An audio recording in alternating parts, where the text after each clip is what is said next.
Hello दोस्तों, नमस्कार, जय हिंद। स्वागत है आप सभी का हमारे यूट्यूब चैनल पर विजुअल आर्ट हिस्ट्री विद निवी, जहां मिलती है आपको कला से संबंधित संपूर्ण जानकारी, जिसमें पाश्चात्य कला की जानकारी हो या हो भारतीय कला की जानकारी या हो मूर्ति कला की जानकारी। हम आपको सारी वीडियोस चैप्टर वाइज उपलब्ध करा रहे हैं।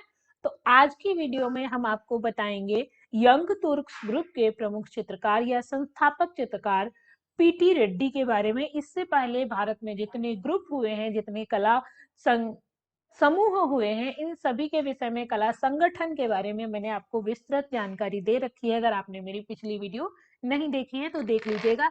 चैनल पर नए हैं तो कर लीजिएगा सब्सक्राइब और वीडियो को करते हुए लाइक। बढ़ते हैं हम आज की वीडियो में। आज हम आपको पीटी रेड्डी से जुड़े हुए सारे तथ्य, जितनी जानकारी है, उनको कौन से पुरस्कार मिले, उनका जन्म कब हुआ, कहाँ हुआ, सारी जानकारियां हम आपको देने वाले हैं। और हाँ जी, ये बैकग्राउंड के साउंड से माफी चाहते हैं, हम इनका कुछ नहीं कर सकते। हम जैसे अपना काम कर रहे हैं वैसे ये भी अपना काम कर रहे हैं। चलिए हम शुरू करते हैं। पीटी रेड्डी, जिनका पूरा नाम क्या है, पाकल तिरुमल रेड्डी या पाकाल तिरुमल रेड्डी। ये जैसे आप इनका नाम सुनते हैं ऐसे ही समझ में आपको आता है कि ये दक्षिण भारत साइड के चित्रकार हैं, है ना।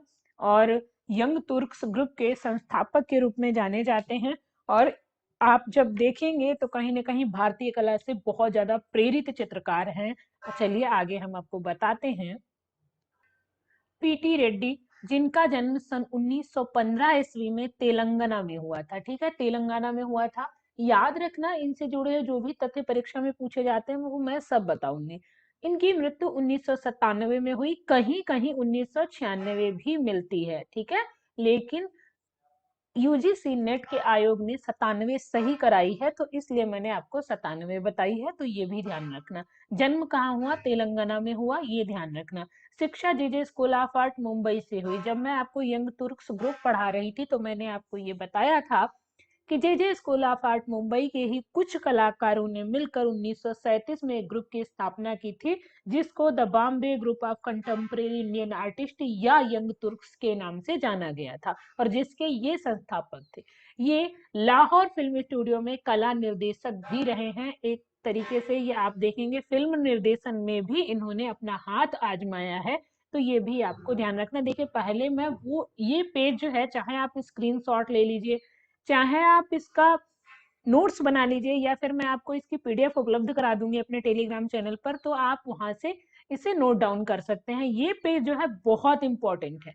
इनसे जुड़े हुए अगर कोई क्वेश्चन आते हैं तो आप ये जान लीजिए कि 80% क्वेश्चन इसी पेज से बन जाएंगे इनसे जुड़े हुए। ठीक है, इतने से इनके प्रेरणा स्रोत क्या रहे, या कौन सी चीजें इनको कला बनाने के लिए प्रेरित करती थी, तो ये आप जाने। अजंता, मुगल, राजस्थानी, कंपनी व लोक कला से इन्होंने प्रेरणा ली है। आप देखेंगे जिस समय इनका जन्म हुआ है 1915 और 1997, ये टाइम जो था, टाइम पीरियड बंगाल शैली का टाइम पीरियड था।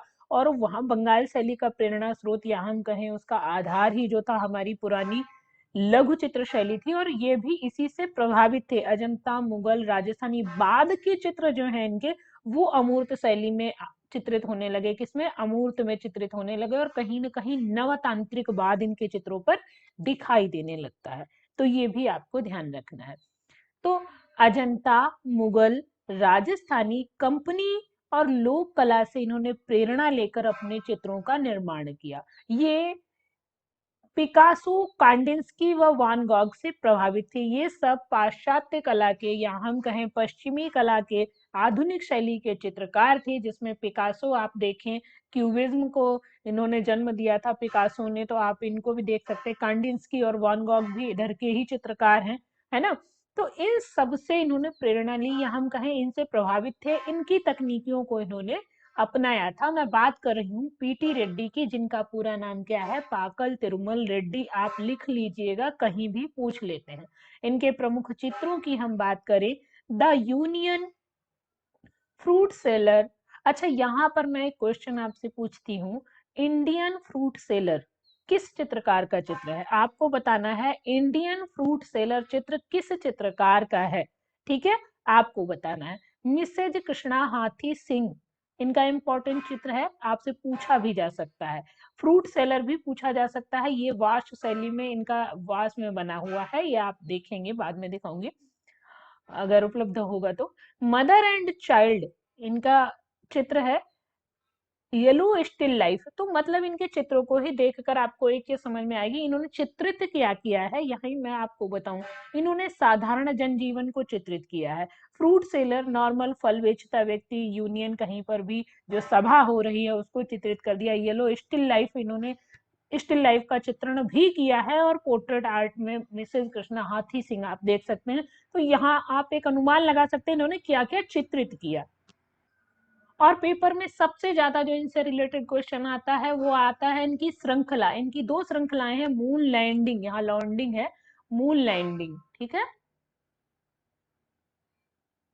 मून लैंडिंग और नेहरू चित्र श्रृंखला, ये मोस्ट इंपॉर्टेंट है, आपको याद ही रखनी है ना, क्योंकि इनकी श्रृंखलाएं पूछी जाती हैं। अब इनसे जुड़े हुए कुछ महत्वपूर्ण तथ्य हम देख लेते हैं जो इम्पोर्टेंट भी हैं और जो हमें पढ़ने भी हैं। इनकी पत्नी का नाम क्या था? यशोदा रेड्डी था। मतलब इन्होंने यशोदा रेड्डी से विवाह किया था। अभी इनकी पुत्री प्रोफेसर लक्ष्मी रेड्डी जो समकालीन चित्रकार हैं और साहित्यकार के रूप में भी काम कर रही हैं।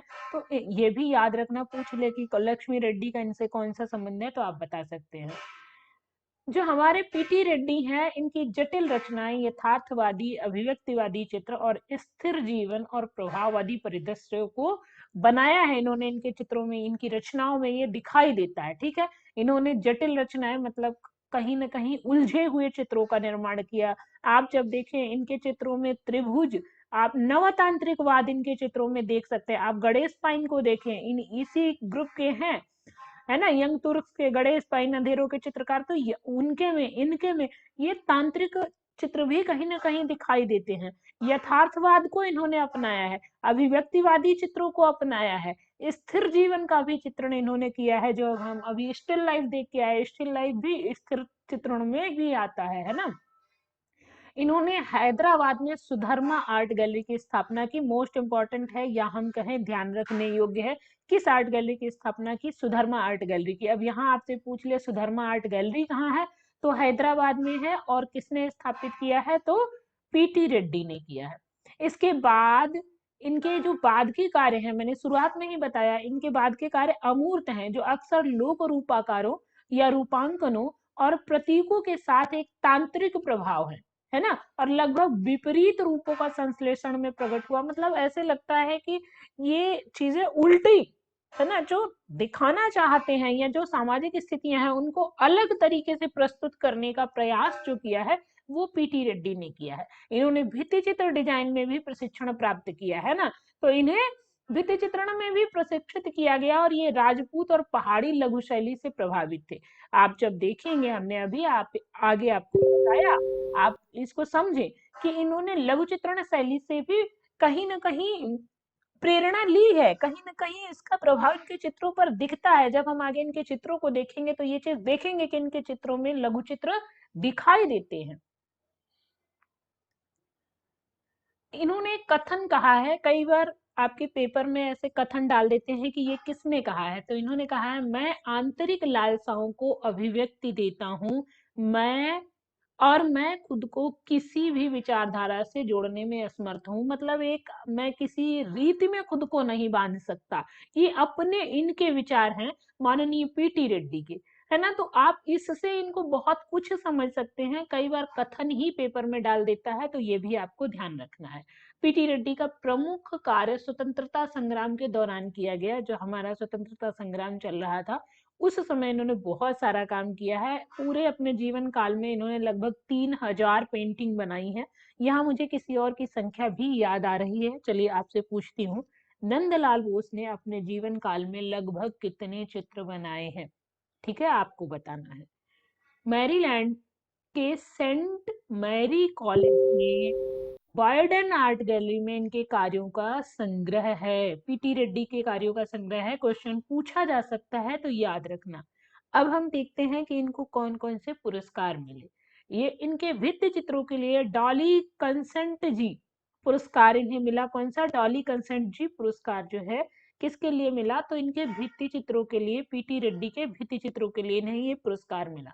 भारत सरकार की फेलोशिप प्राप्त की इन्होंने, और आंध्र प्रदेश सरकार का अस्थाना चित्रकार पुरस्कार इन्हें प्राप्त हुआ। ठीक है, आंध्र प्रदेश का अस्थाना चित्रकार इन्हें पुरस्कार जो था, अस्थाना चित्रकार, ये प्राप्त हुआ। भारतीय संस्कृति परिषद के ये जनरल बोर्ड के सदस्य भी रहे हैं, तो ये भी आपको पीटी रेड्डी से जुड़ा हुआ याद रखना है।